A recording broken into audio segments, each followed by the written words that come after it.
So hello and नमस्कार दोस्तों, कैसे हैं आप सभी। आई होप आप सभी बढ़िया होंगे, बढ़िया तरीके से अपने स्वास्थ्य का ख्याल रख रहे होंगे। First of all very welcome to the heights guys. हम लोग पढ़ रहे हैं मिडाइवल इंडियन हिस्ट्री, मध्यकालीन भारतीय इतिहास पर हम चर्चा कर रहे हैं। और मिडाइवल इंडियन हिस्ट्री के अंतर्गत हमारा टॉपिक चल रहा है विजयनगर साम्राज्य, विजयनगर एम्पायर। गाइज इससे पहले के लेक्चर में हमने विजयनगर साम्राज्य के अंतर्गत आने वाली जितनी भी डायनेस्टीज थी, तमाम डायनेस्टीज के बारे में विस्तृत रूप से पढ़ा है। काफ़ी इंपॉर्टेंट लेक्चर है वो। साथ ही साथ हमने विजयनगर साम्राज्य के प्रमुख शासकों के बारे में भी विस्तृत रूप से चर्चा की है। तो यदि वो लेक्चर नहीं देखा है तो चैनल की प्लेलिस्ट में जाइए और उस लेक्चर को जरूर से देख लीजिएगा। आज के इस लेक्चर में हम बात करने वाले हैं विजयनगर साम्राज्य के अंतर्गत आने वाले महत्वपूर्ण तथ्यों के बारे में, इंपॉर्टेंट फैक्ट के बारे में, जो कि एग्जाम में पूछे गए हैं। काफ़ी इंपॉर्टेंट है, यहाँ से क्वेश्चन आए हैं, इसीलिए मैं लेक्चर लेकर आई हूँ आप लोगों के लिए। तो without any further delay lecture को स्टार्ट करेंगे। आप लोगों को क्या करना है, आप लोगों को अपना कॉपी पेन उठाना है, नोट डाउन करना स्टार्ट करना है। हेडिंग डाल लीजिए विजयनगर साम्राज्य और उसके अंतर्गत इंपॉर्टेंट फैक्ट, महत्वपूर्ण तथ्य। सबसे पहले शुरुआत करेंगे प्रशासनिक इकाई से। तो गाइज विजयनगर साम्राज्य के प्रशासन को सुचारू रूप से चलाने के लिए प्रशासन को बड़े से छोटे रूप में इकाइयों में विभक्त किया था। किन किन इकाइयों में विभक्त किया गया था, आइए देखते हैं। तो प्रांत, विजयनगर साम्राज्य की सबसे बड़ी प्रशासनिक इकाई थी प्रांत। प्रांत से छोटा होता था जिला। ये विभाजन हमने इससे पहले जो एम्पायर्स पढ़े हैं, जो साम्राज्य पढ़े हैं बड़े बड़े, वहां पर भी देखा था। यदि प्रशासन को सुचारू रूप से चलाना है तो अपनी प्रशासनिक क्षेत्र को छोटे भागों में विभक्त करना जरूरी होता है, ताकि प्रशासन सही ढंग से चले। आज के वर्तमान युग में भी हम देखते हैं, जैसे कि केंद्र है, केंद्र के बाद राज्य है, राज्य में जिले हैं, जिले से छोटी इकाई तहसील है, तहसील से छोटी इकाई विकास खंड है, विकास खंड से छोटी इकाई आपकी गांव है। ये सारे विभाजन प्रशासन को सुचारू रूप से चलाने के लिए ही किए जाते हैं। तो इसी तरीके का विभाजन हमें विजयनगर साम्राज्य में भी देखने को मिलता है। तो प्रांत सबसे बड़ी इकाई थी, ये क्वेश्चन पूछा जाता है। विजयनगर साम्राज्य की सबसे बड़ी प्रशासनिक इकाई क्या हुआ करती थी, तो प्रांत हुआ करती थी। उससे छोटी जिला, जिला से छोटी तहसील, तहसील को परगना भी कहा जाता है, परगना। तहसील से छोटी इकाई हुआ करती थी 50 गांवों का समूह। ठीक है, विजयनगर साम्राज्य में 50 गांवों का समूह। और 50 गांवों के समूह से छोटी इकाई गांव हुआ करती थी, ग्राम हुआ करती थी। और ग्राम ही विजयनगर साम्राज्य की सबसे छोटी प्रशासनिक इकाई कही जाती थी। ये क्वेश्चन कई बार पूछा गया है कि विजयनगर साम्राज्य में सबसे छोटी प्रशासनिक इकाई कौन सी थी, तो वो ग्राम थी और सबसे बड़ी प्रांत थी। ठीक है, ये घटते क्रम में बनाया हुआ है। प्रांत सबसे बड़ी, फिर जिला, जिला से छोटी तहसील, तहसील से छोटा 50 गांवों का समूह, 50 गांवों से छोटा ग्राम। अच्छा, ये तो हमारी भाषा में हम बोलते हैं, लेकिन विजयनगर साम्राज्य में इन प्रशासनिक इकाइयों को किस नाम से संबोधित किया जाता था वो देख लेते हैं। तो प्रांत को राज्य या मंडलम कहा जाता था। तो ये नाम भी याद रखेंगे, ऑप्शन में ये भी पूछे जा सकते हैं। ठीक है, कि विजयनगर साम्राज्य की सबसे बड़ी इकाई कौन सी थी, सबसे बड़ी प्रशासनिक इकाई कौन सी थी, तो राज्य या मंडलम, ये नाम भी आ सकता है। यदि प्रांत नहीं आता है तो राज्य या मंडलम भी ऑप्शन में आ सकता है। ठीक है, जिला को वलनाड या वलनाडु कहा जाता था, वलनाड या वलनाडु। जिले से छोटी इकाई तहसील होती थी, तो तहसील को किस नाम से जाना जाता था, या परगना को किस नाम से जाना जाता था, तो इसे नाडु कहा जाता था। दक्षिण भारत की बात कर रहे हैं, तमिलनाडु में भी नाडु वर्ड आता है ना, तो ये नाडु यहीं से कहीं आया हुआ शब्द है। 50 गांवों के समूह को मेला ग्राम कहा जाता था। ये क्वेश्चन कई बार पूछा गया है। विजयनगर साम्राज्य में मेला ग्राम क्या था, तो मेला ग्राम एक प्रशासनिक इकाई थी और 50 गांवों के समूह से मिलकर बनी होती थी। ठीक है, ग्राम सबसे छोटी इकाई थी, प्रशासनिक इकाई। इसे ऊर के नाम से संबोधित किया जाता था। क्या कहा जाता था, विजयनगर साम्राज्य में गांव को ऊर कहा जाता था। आई होप चीजें अच्छे से क्लियर हो गई होंगी। तो ये कुछ थी प्रशासनिक इकाई। प्रांत, प्रांत से छोटा जिला, जिला से छोटा तहसील या परगना, तहसील से छोटा 50 गांवों का समूह, 50 गांवों के समूह से छोटा ग्राम। प्रांत को राज्य या मंडलम कहा जाता था, जिला को वलनाड या वलनाडु कहा जाता था, तहसील या परगना को क्या नाडु कहा जाता था, और 50 गांवों के समूह को मेला ग्राम कहा जाता था और ग्राम को उर कहा जाता था। ठीक है, तो इस तरीके से प्रशासनिक इकाइयां विभक्त थी। आइए सेकंड तथ्य को डिस्कस करते हैं, जो कि है आयंगर व्यवस्था। मोस्ट इंपॉर्टेंट है, यूपीएससी की मुख्य परीक्षा मेंस में भी ये आयंगर व्यवस्था वाला क्वेश्चन पूछा गया है। तो इसे समझने की कोशिश करते हैं कि विजयनगर साम्राज्य में आयंगर सिस्टम, आयंगर व्यवस्था क्या था।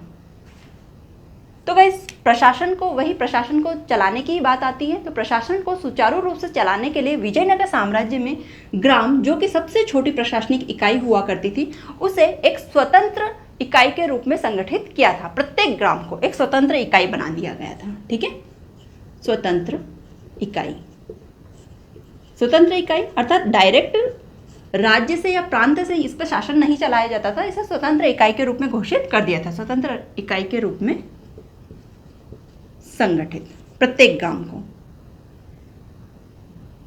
संगठित किया था। ठीक है, और इनके शासन को, गांवों में प्रशासन को सुचारू रूप से चलाने के लिए 12 प्रशासनिक अधिकारियों को नियुक्त किया गया था। प्रत्येक ग्राम में यह व्यवस्था थी। ठीक है, तो 12 प्रशासनिक अधिकारियों के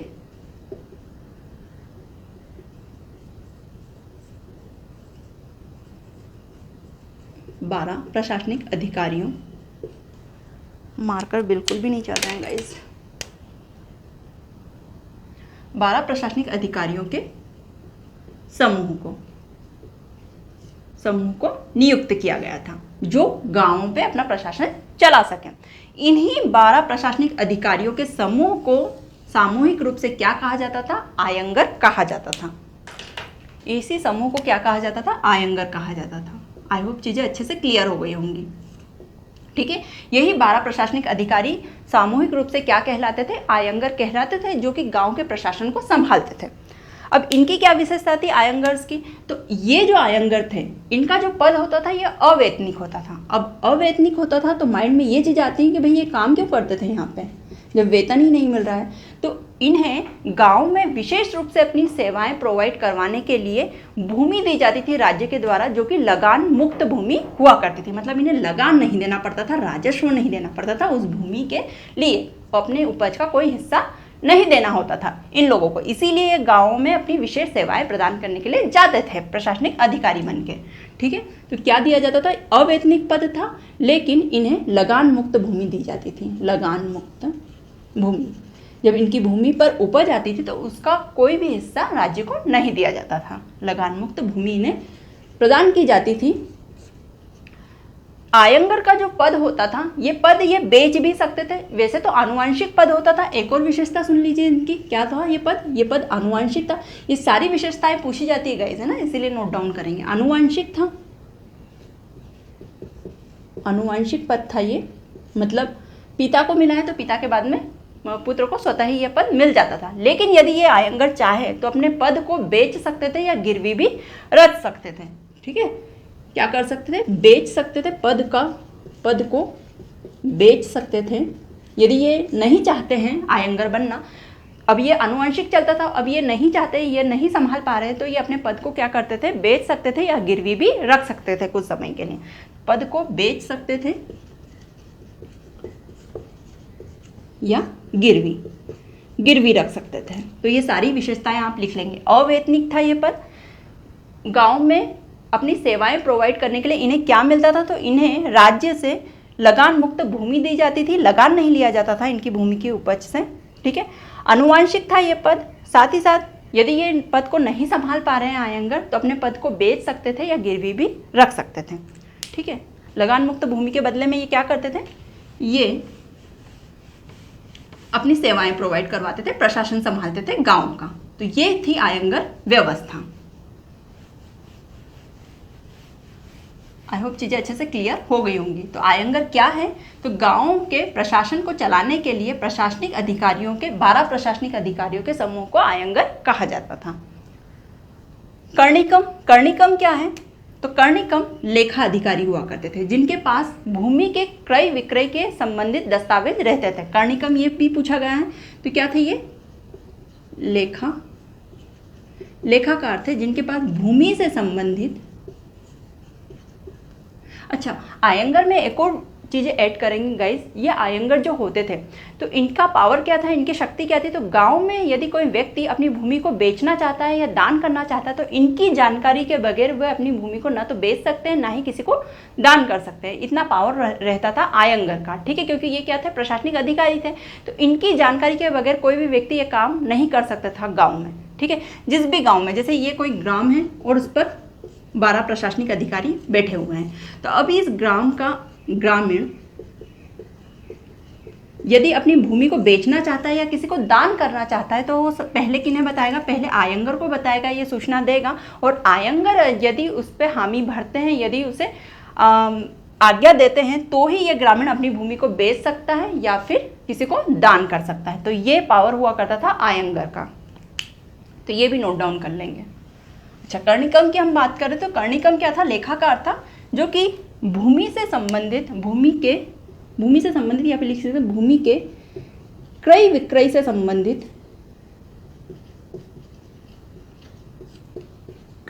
से संबंधित दस्तावेज बनाता था। ठीक है, तो उसे क्या कहा जाता था? कर्णिकम कहा जाता था, जिसके पास पूरा डाटा होता था भूमि के क्रय विक्रय का। आगे चलते हैं। अमरनायक। अमरनायक क्या होते थे? तो अमरनायक एक ऐसा सामंत वर्ग हुआ करता था। अमरनायक क्या थे? सामंत वर्ग था, सामंत वर्ग था। और ये बाध्य थे अपनी सेना को राज्य की मदद के लिए भेजने के लिए। ठीक है, जब भी युद्ध होता था, विजयनगर साम्राज्य जैसे कि सबसे बड़ा राज्य क्या था? विजयनगर साम्राज्य की बात कर रहे हैं हम। तो राज्य में यदि युद्ध हो रहा है तो ये बाध्य थे सामंत वर्ग, जो कि अपनी सेना को राज्य की मदद के लिए भेजते थे। ठीक है, इन्हें भेजना ही पड़ता था। और ये क्या थे? सामंत थे। और इन्हें क्या कहा जाता था? अमरनायक कहा जाता था विजयनगर साम्राज्य में। तो अमरनायक क्या था? एक सामंत वर्ग था। आय का स्रोत। विजयनगर साम्राज्य के आय का स्रोत क्या हुआ करता था? तो लगान और कर। ठीक है, लगान मतलब उपज का, कृषकों से लिया जाता था लगान। और ये कैसा होता था? उपज का 1/6वां भाग। ठीक है, लगान किससे लिया जाता था? ये कृषकों से लिया जाता था, कृषकों से लिया जाता था। और किस तरीके का लगान होता था? तो जो उपज है उसका 1/6वां भाग देना होता था कृषकों को लगान के रूप में। कर तो विजयनगर साम्राज्य में एक फेमस कर था विवाह कर।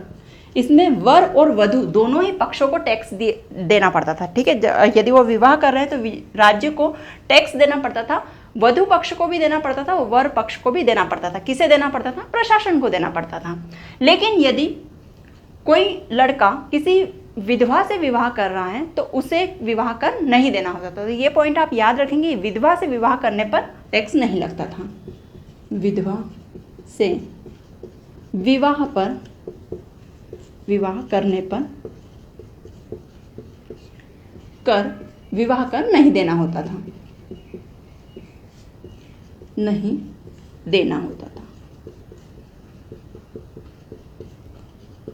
ठीक है, तो ये थे आय के स्रोत, लगान और कर हुआ करता था।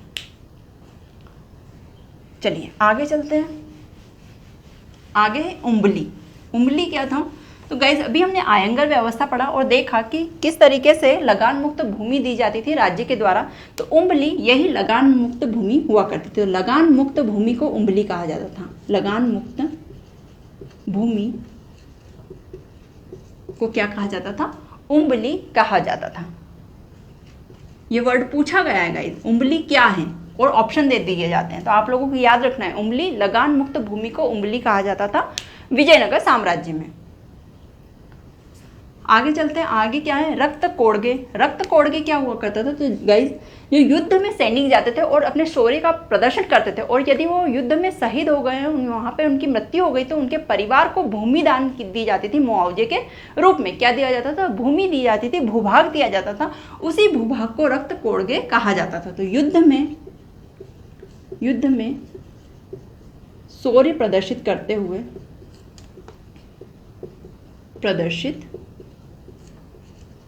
हुए वीर गति को प्राप्त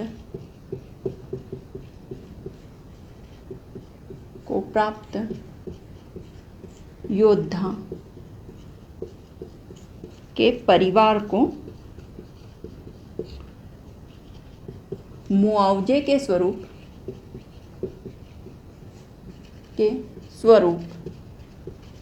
दी गई भूमि क्या कहलाती थी? रक्त कोड़गे कहलाती थी। मोस्ट इंपॉर्टेंट है, याद रखेंगे रक्त कोड़गे। रक्त देखिए युद्ध में क्या होता है, योद्धा का रक्त बहता है, तो इसीलिए रक्त शब्द से याद रखेंगे। युद्ध में शौर्य प्रदर्शित करते हुए वीर गति को प्राप्त योद्धा के परिवार को मुआवजे के स्वरूप दी गई भूमि को रक्त कोड़गे भूमि कहा जाता था। वहीं उंबली लगान मुक्त भूमि को उंबली कहा जाता था। आगे चलते हैं, कुट्टगी क्या है? कुट्टगी, इस वर्ड को समझने की कोशिश करते हैं। तो कुट्टगी का अर्थ होता है पट्टे पे दी गई जमीन। पट्टे पे दी गई जमीन, पट्टे पर दी गई जमीन। अब गाइज ये क्या है, इसे समझते हैं। तो गाइज विजयनगर साम्राज्य में जो ब्राह्मण होते थे या फिर बड़े बड़े भूस्वामी हुआ करते थे, वो लोग क्या करते, स्वयं खेती नहीं करते थे, ठीक है। अपने उनके पास भूमि तो होती थी, राज्य से उन्हें दान में या किसी भी रूप में भूमि प्राप्त हो जाती थी, या फिर बड़े बड़े भूस्वामी होते थे तो स्वयं तो कृषि करने के लिए खेतों में नहीं जाते थे। तो ये क्या करते थे, जो कृषक होते थे उन लोगों को अपनी भूमि दे देते थे और बदले में सशर्त देते थे कि आपको इतनी उपज हमें देना होगी, इस भूमि पे आप काम करो, फसल उगाओ और फसल का ये वाला हिस्सा हम लेंगे। सशर्त अपनी भूमि उन्हें देते थे।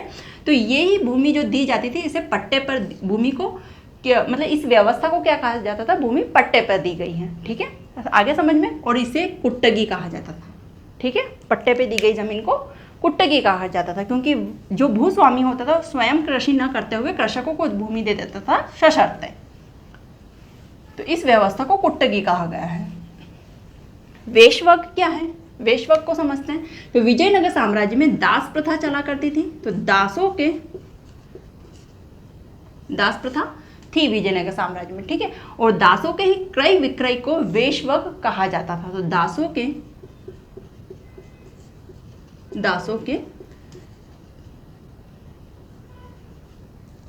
क्रय विक्रय को वेश्वक कहा जाता था। वेश्वक, ठीक है। दासों के क्रय विक्रय को वेश्वक कहा जाता था। इससे हमें एक चीज और पता चलती है कि विजयनगर साम्राज्य में दास प्रथा चालू थी, इसका संचालन होता था। आगे है देवदासी। देवदासी क्या था? तो मंदिरों में रहने वाली स्त्रियों को, जो कि विवाह नहीं करती थी, आजीवन विवाह नहीं करती थी, उन स्त्रियों को देवदासी कहा जाता था। और देवदासी प्रथा विजयनगर साम्राज्य में संचालित थी, चलती थी। तो मंदिरों में रहने वाली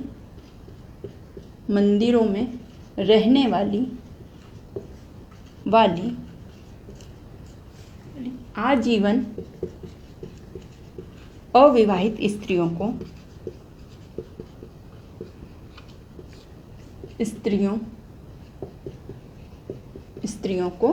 देवदासी कहा जाता था, ठीक है। देवदासी कहा जाता था। ये भी कई बार पूछा गया, देवदासी से संबंधित क्वेश्चन मुख्य परीक्षा में भी आते हैं। काफ़ी ज्वलंत विषय था ये, है ना। देवदासी प्रथा के बारे में काफ़ी बुराइयां भी सामने आती हैं। मंदिरों में रहने वाले आजीवन अविवाहित स्त्री को देवदासी कहा गया, ठीक है। मतलब इनके साथ में कई कुकृत्य भी हो जाया करते थे, ऐसी चीज़ें सामने आई थी, इसीलिए देवदासी प्रथा को बंद करवाया गया था। जिस प्रकार से सती प्रथा की बुराई हुई थी ना गाइस, वैसे ही देवदासी भी काफ़ी बुरी प्रथा मानी जाती थी। तो वे स्त्रियां जो मंदिरों में निवास करती थी और आजीवन अविवाहित रहती थी, उन स्त्रियों को देवदासी कहा गया था। इनके साथ में क्या कुकृत्य हो जाया करते थे, इसीलिए इस प्रथा को काफ़ी घोर विरोध किया गया था। मुद्रा। तो विजयनगर साम्राज्य की मुद्रा क्या हुआ करती थी? विजयनगर साम्राज्य की मुद्रा पेगोडा हुआ करती थी। पेगोडा, ठीक है। विजयनगर साम्राज्य की मुद्रा को पेगोडा कहा जाता था। आई होप सारे फैक्ट क्लियर हो गए होंगे। ये सारे तमाम फैक्ट एग्जाम में पूछे गए हैं, इंपॉर्टेंट है, इसीलिए मैं इन्हें लेकर आई थी, इन फैक्ट्स को। लेक्चर कैसा लगा गाइज, मुझे कमेंट करके ज़रूर से बताइएगा। यदि लेक्चर अच्छा लगा हो, वीडियो अच्छा लगा हो तो लाइक कीजिएगा, शेयर कीजिएगा इसे ज़्यादा से ज़्यादा लोगों के पास में। और चैनल को यदि सब्सक्राइब नहीं किया है तो सब्सक्राइब कर लीजिए। मिलते हैं नेक्स्ट लेक्चर में, तब तक के लिए thank you so much and bye bye.